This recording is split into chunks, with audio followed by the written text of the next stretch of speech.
첫 번째 소개할 도구는 구두칼입니다.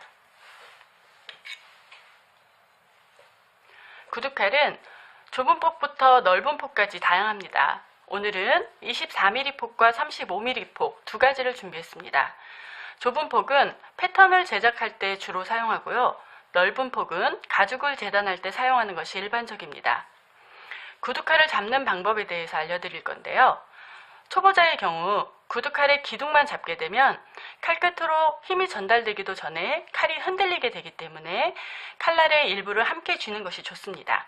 손바닥을 펴서 칼날의 경사진 부분이 몸쪽으로 오게 하시고 가볍게 주먹을 쥐듯이 손가락을 오므려 주신 다음 기둥 중심에 엄지손가락을 그대로 올려주시면 됩니다. 이렇게 파지하시고 재단하시면 되는데요.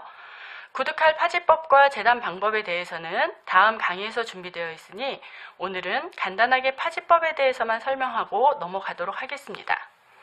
지금부터는 도구에 대한 이해가 확실하도록 여권 케이스를 제작하면서 소개되는 도구가 어떻게 사용되는지 보실 수 있도록 해드릴게요.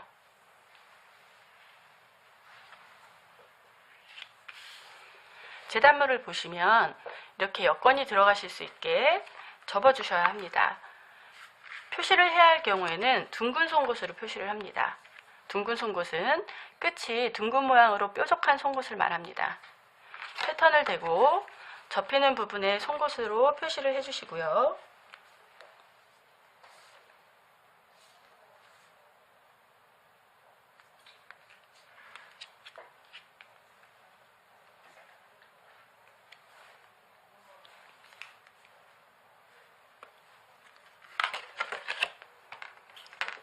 표시된 부분을 접어주세요.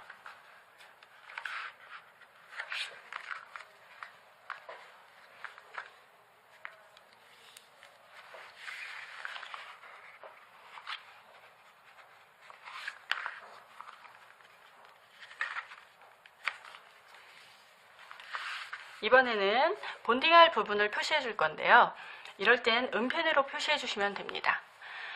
은펜으로 표시해 준 부분을 본딩 하실 건데요. 이렇게 접히는 부분을 표시해 주시고요.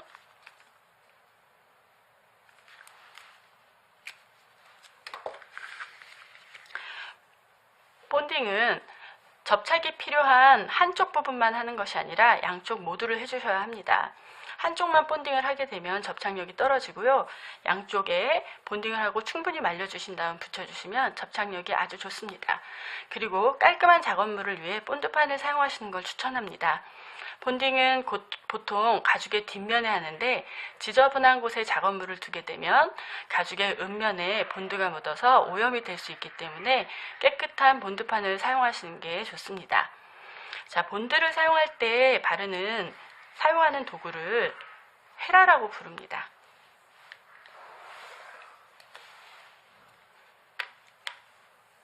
안감류를 본딩할 땐 플라스틱 헤라를 사용하시면 발림이 좋습니다. 가죽에 본딩을 할 경우에는 플라스틱 헤라보다는 붓으로 본딩을 하는 게 좋은데요. 가죽은 뒷면이 일정하지 않고 피하를 했을 경우에 턱이 지기 때문에 붓이 일정한 두께로 본딩하기가 유리합니다. 꼭 안감류와 가죽류로 구분하지 않더라도 평평한 곳과 굴곡지거나 턱이 진 곳으로 구분지어 플라스틱 헤라와 붓 헤라를 구분해서 사용하셔도 좋습니다. 그러면 좀 전에 은펜으로 표시한 부분을 본딩해 보겠습니다.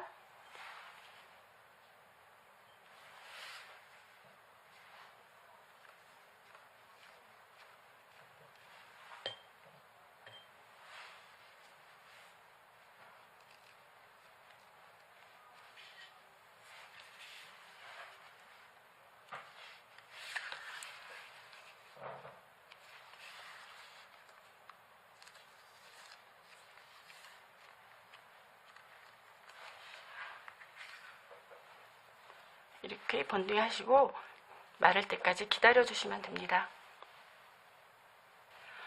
본딩한 곳이 마르면 붙여주시고요.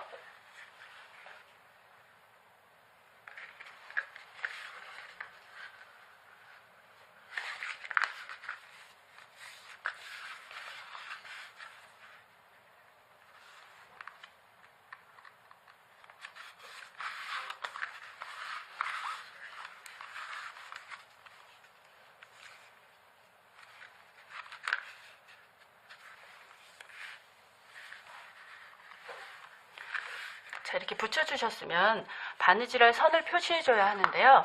바느질할 선을 표시해주는 도구를 디바이더라고 합니다. 간격을 정하고 가죽에 선을 그으면 됩니다.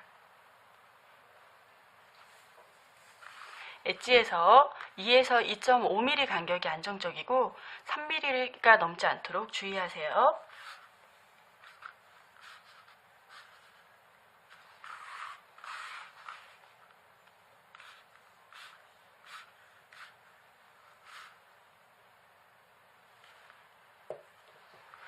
자, 이번에는 바느질을 할 위치를 표시해줘야 하는데요.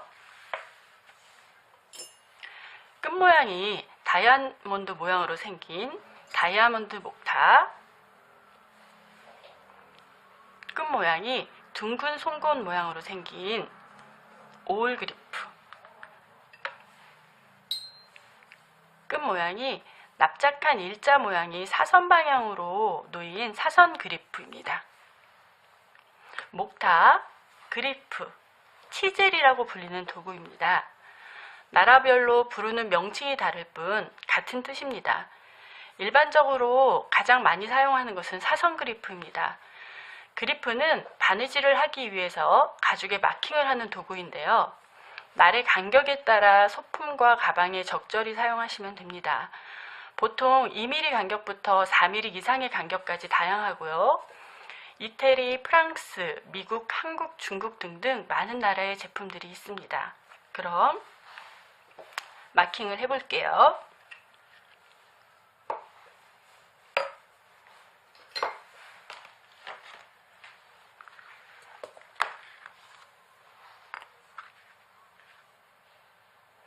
그리프를 치실 때는 망치질을 했을 때 튕겨나가지 않도록 손으로 중심을 잡아주셔야 합니다. 좀 전에 디바이더로 표시해준 선 위에 그리프를 맞춰주시고 왼손으로 중심을 잘 잡아주세요. 그리고 망치는 이렇게 가까이 잡으시면 손목에 충격이 그대로 가기 때문에 부상을 입으실 수 있습니다. 그러니 멀리 잡으시고 손목에 스냅으로 내리쳐서 망치 끝 머리에 힘이 전달되도록 하면 깔끔하게 마킹하실 수 있습니다.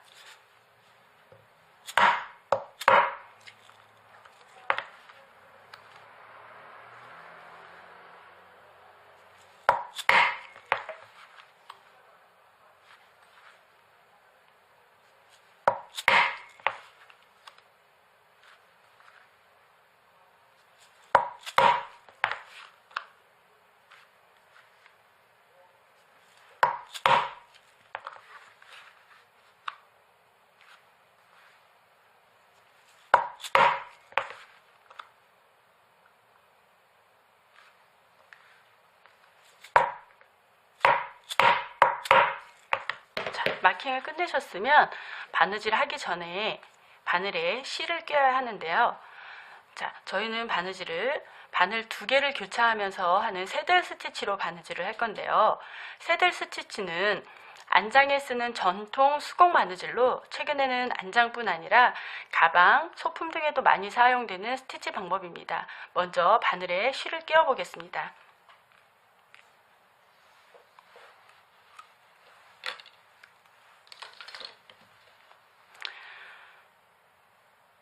실은 바느질할 길이의 3.5에서 4배만큼 끊어주시면 됩니다.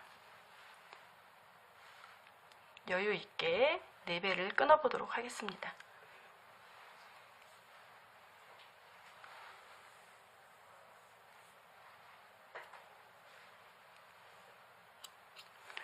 실을 끊을 때 사용한 도구는 쪽가위라고 합니다. 손에 쥐어지는 작은 가위로 실이나 각종 재료들을 자를 때 사용됩니다.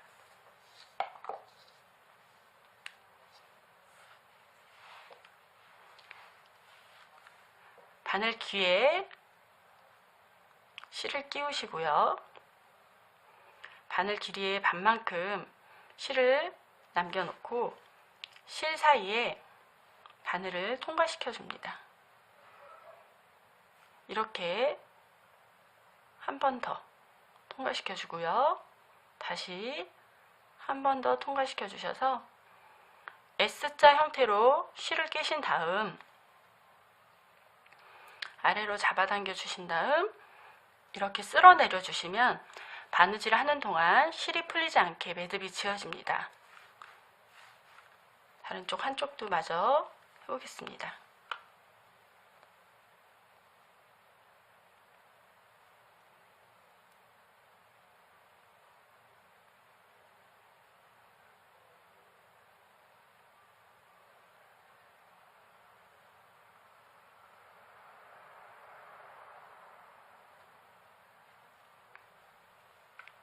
이렇게 매듭을 지었습니다. 바느질에도 여러 가지 방법이 있는데요. 바늘과 실이 빠지는 방향만 이해하신다면 어떤 방법이든 작업물의 상황에 맞춰 하시면 됩니다. 바느질을 시작해 볼까요? 바느질을 하실 때 사용하는 도구인 포니입니다. 바느질할 때 작업물을 잡아주어 편리하기도 하고 힘을 골고루 줄 수 있어 바느질이 예쁘게 나오기도 도와줍니다. 작업물을 이렇게 고정하시고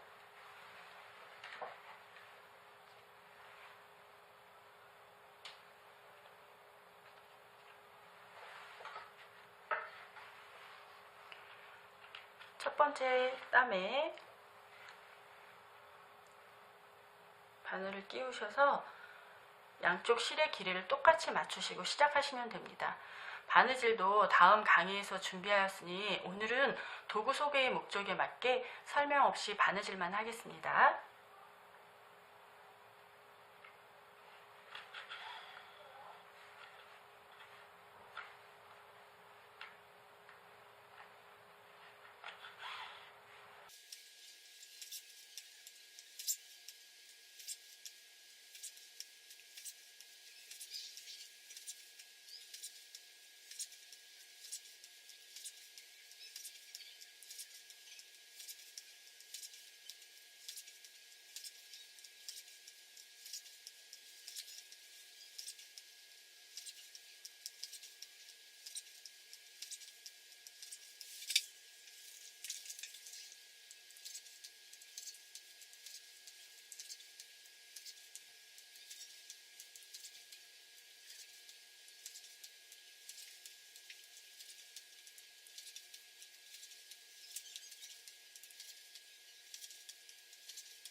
이렇게 바느질을 마쳤습니다.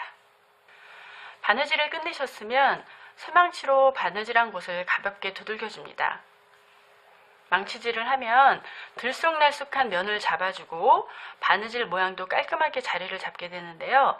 망치질을 하실 때는 망치 머리나 머리에서 가까운 쪽을 잡으시고 톡톡톡 가볍게 같은 힘으로 두들겨 주시면 됩니다.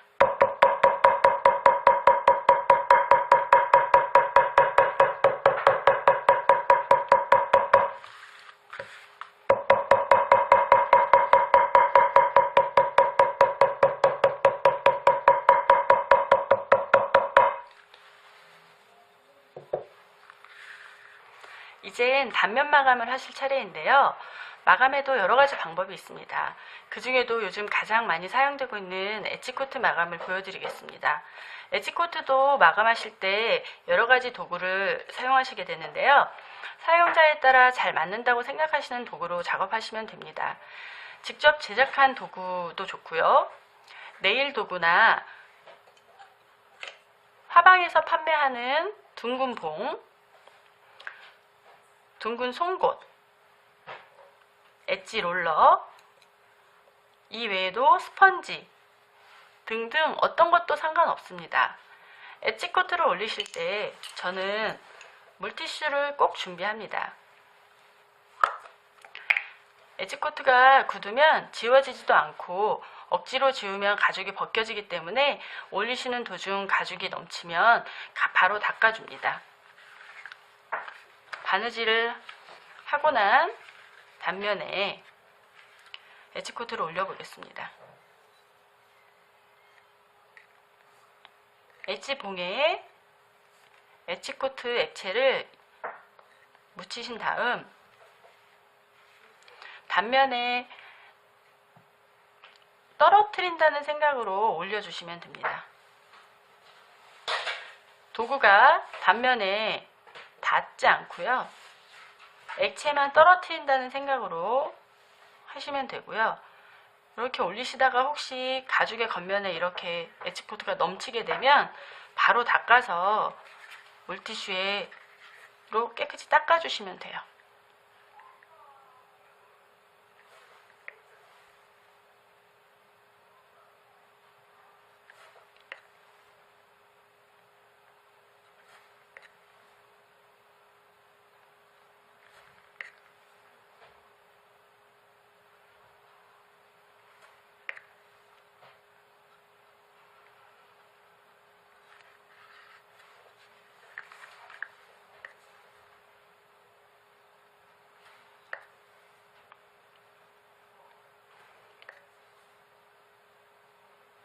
이렇게 올리시다 보면 엣지 봉에도 엣지 코트가 계속 굳어지게 되는데 이렇게 올리시다가도 엣지 봉에 굳어있는 엣지 코트 액체를 깨끗하게 닦아주시고 도구도 깨끗하게 사용해 주시면 좋습니다.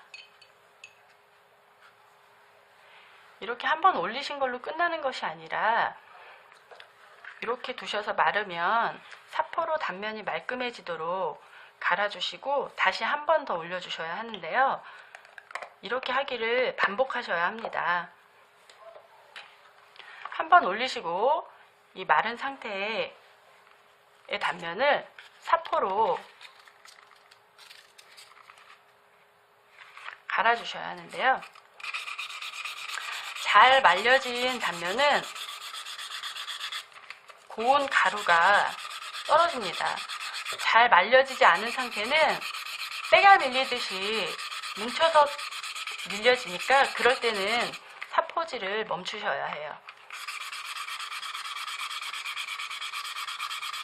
이렇게 단면이 말끔하게 정리될 때까지 사포로 갈아주신 다음 가루를 깨끗이 정리해 주시고요. 엣지 코트를 한 번 더 올려주겠습니다.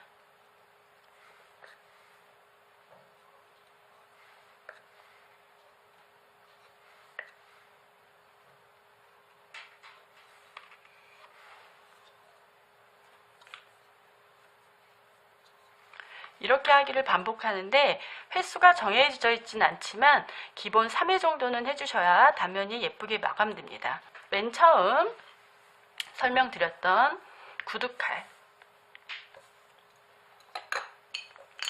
그리고 끝이 뾰족하고 둥근 송곳, 표시를 해줄 수 있는 은펜, 깨끗한 작업을 위한 본드판, 그리고 본드, 플라스틱 헤라와 붓 헤라, 디바이더, 그리프,